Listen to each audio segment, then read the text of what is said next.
اعوذ باللہ من الشیطان الرجیم بسم اللہ الرحمن الرحیم قال عما قلیل لیصبحن نادمین فأخذتهم الصیحة بالحق فجعلناهم غثاء فبعدا للقوم الظالمین ثم انشأنا من بعدهم قرونا آخرین ما تسبق من امة اجلها وما يستأخرون۔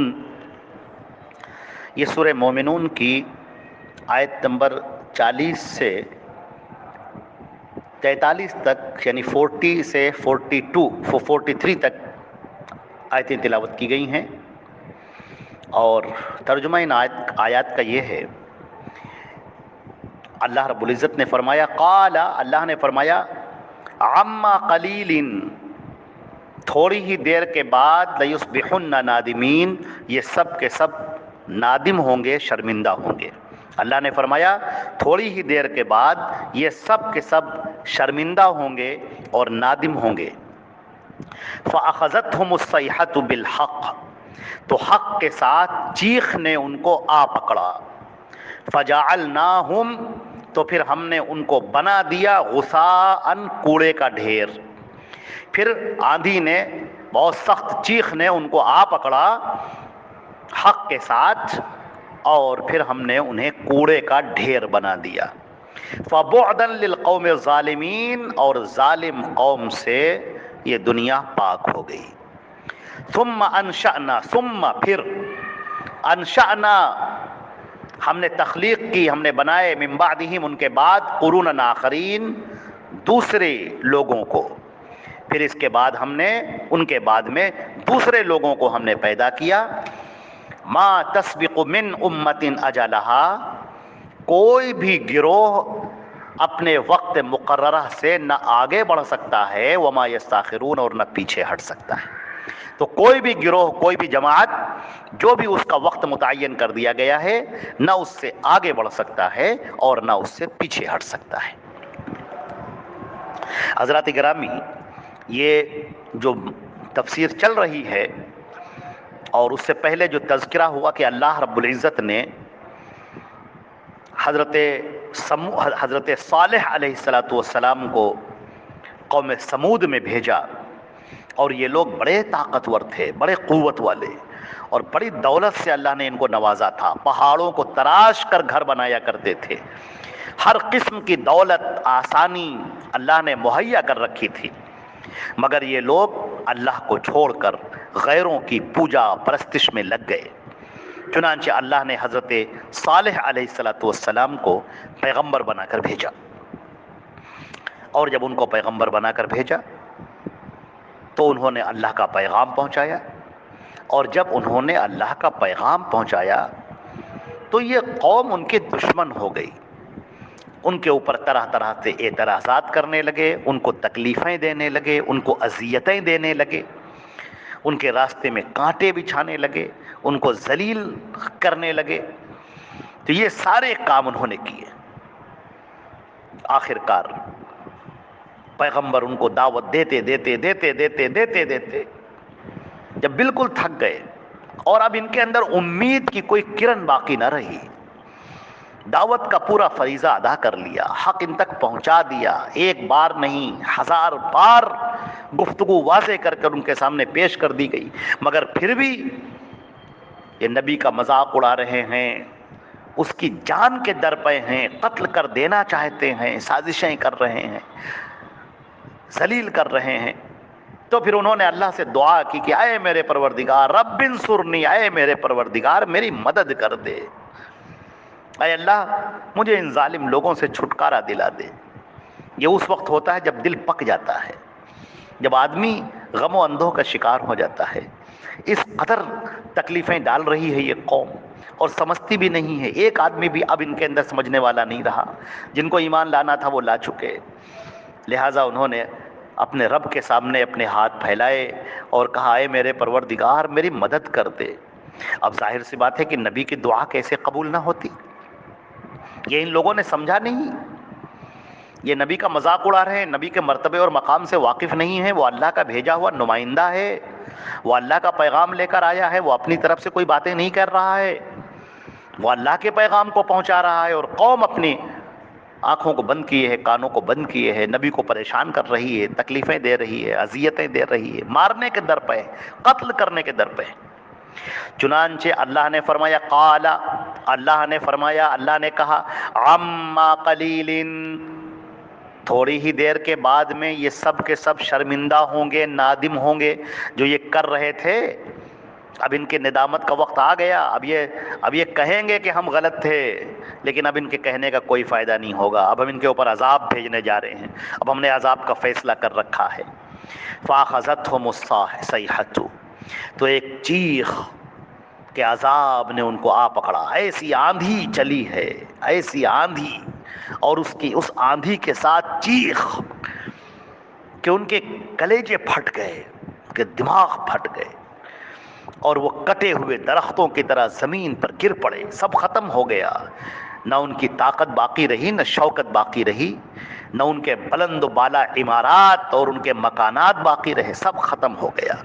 جن مکانوں پر انہیں بڑا غرور تھا کہ پہاڑوں کو تراش کر کے انہوں نے مکان بنائے تھے، جس دولت پر ان کو بڑا غرور تھا، جن لوگوں پر ان کو بڑا غرور تھا، جن ایک جو ناز اور نعمت کی چیزیں تھیں اس پر ان کو بڑا غرور تھا، وہ سب ختم ہو گیا.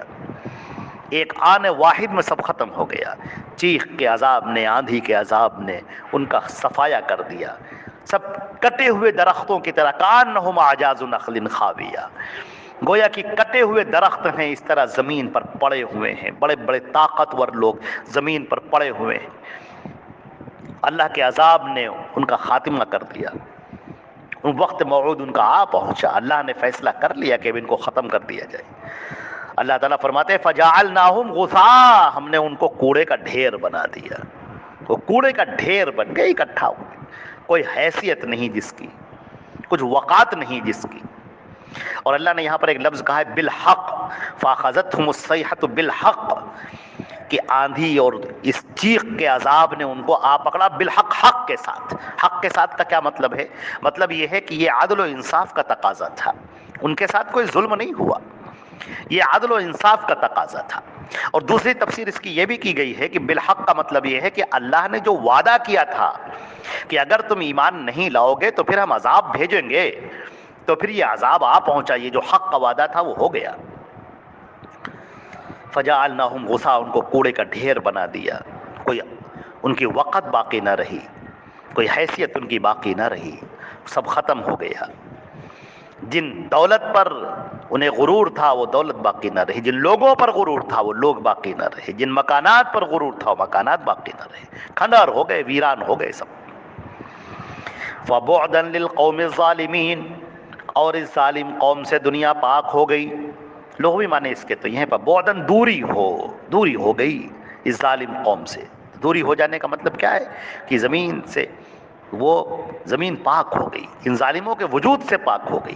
یہ ایسے سرکش، ایسے ہر دھرم، ایسے زمین پر فساد پھیلانے والے، ایسے نبیوں کا مذاق اڑانے والے، استہزاء کرنے والے، تکلیفیں دینے والے، ان کو اذیت میں مبتلا کرنے والے، اب ان لوگوں سے دنیا پاک ہو گئی.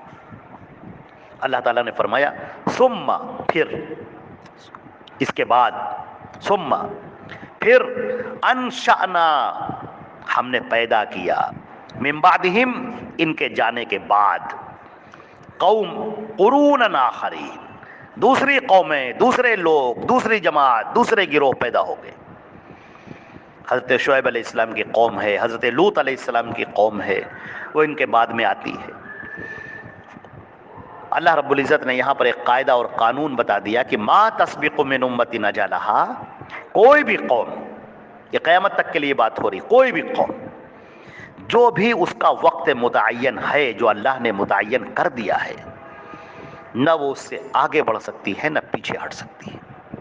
عزیزان محترم، اس دنیا میں ہمارا امتحان ہے. ہم اچھا کر رہے ہیں یا برا کر رہے ہیں، یہ ہمارا امتحان ہے. ہماری پوری زندگی ریکارڈ ہو رہی ہے. ہم خیر کا کام کر رہے ہیں یا شر کا کام کر رہے ہیں.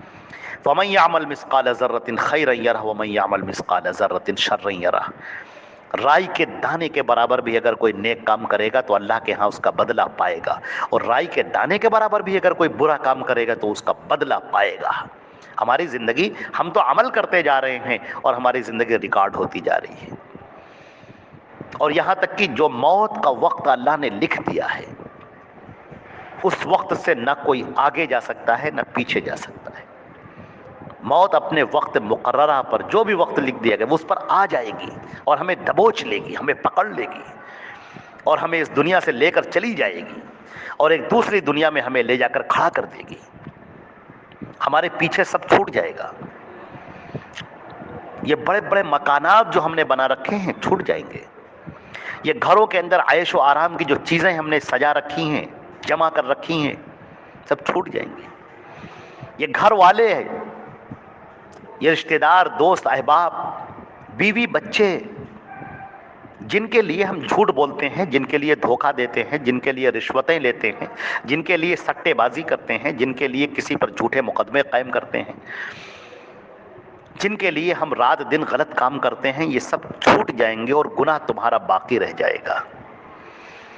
لہذا اس چند روزہ دنیا کے لیے اپنے آپ کو ہلاکت میں مت ڈالو، اپنے انجام کو خراب مت کرو، اپنی زندگی کو تباہ و برباد مت کرو.